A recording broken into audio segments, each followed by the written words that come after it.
I'm going to show you how to see deleted messages on WhatsApp without using any third-party apps.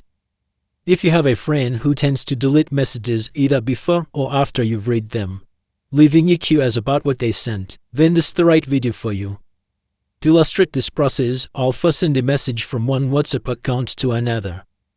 After sending the message, I will delete it to demonstrate how you can still access it, even if it has been removed from the chat.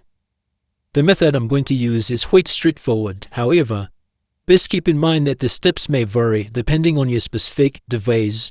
But towards the end of the tutorial, I'll show you an alternative that you can use in case this doesn't work for you.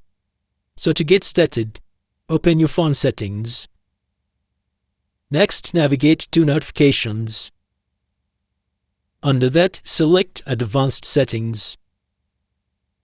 From there, choose Notification History.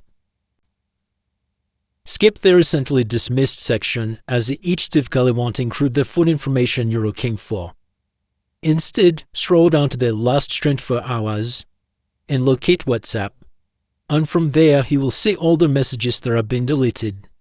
So if you discover that your device does not have this setting, you can watch this related video for more options.